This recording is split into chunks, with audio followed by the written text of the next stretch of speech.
secretly those bullies in the 6th grade still, they're yelling. Their cries really still stay in your ears. So that's interesting. You changed your name from what to what, or can you say that? Yeah, sure. From David From David to Gareth. to Gareth. I see. And? So it made it impossible for my high school reunion committee to find me. Yeah. They eventually managed to track me down, but it took them a long time. It took them decades. And then when they tracked you down, then they invited me to a reunion, and I thought, wow, okay, this is interesting. I could barely manage to go to this because the person who actually got on the phone said, "Look, I'm sorry for what we did to you." Oh, really? Wow.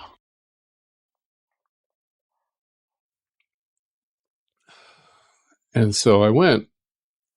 Wow, and what a moment. Really, just out of the blue on the telephone. God, it's very moving. Yeah.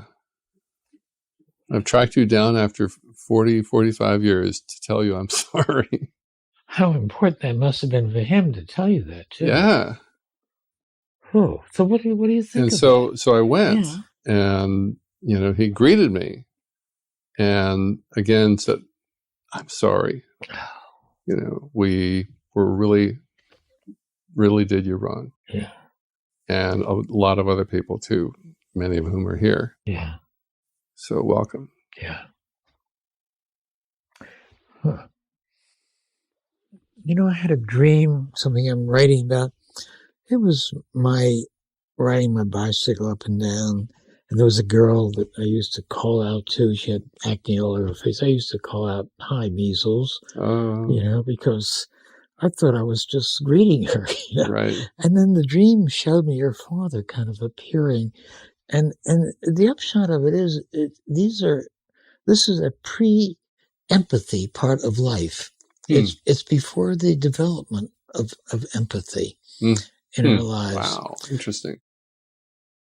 So one thing that really strikes me about some of those final segments had to do with self-disclosure. And there were a couple different types of self-disclosure that we saw. And that's something that you've been a proponent of for so long in your writings.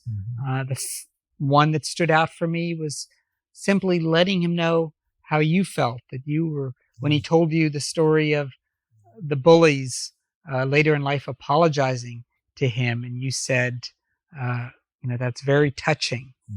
You really showed him in just a couple words that you were moved by him.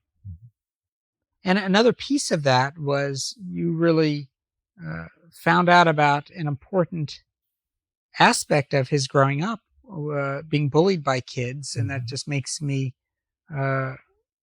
remember that that's always been something that you've emphasized, that it's important to do it in interpersonal history. Often therapists focus so much on doing a family history and finding out about relationships with their parents, but it's equally important to find out what their relationship was with peers, with friends, with coworkers currently. If I want to get a feeling, a good sense of what kind of life people live, what they're really like, I always will do a exploration of who they meet during the day, what kind of close friends they had, what their history of friendships are. One way I often do it in an opening session is to take a 24-hour history, and starting in the morning, and then reflecting upon what kind of night's sleep they had. That I get dreams at that point, and then I go through the day.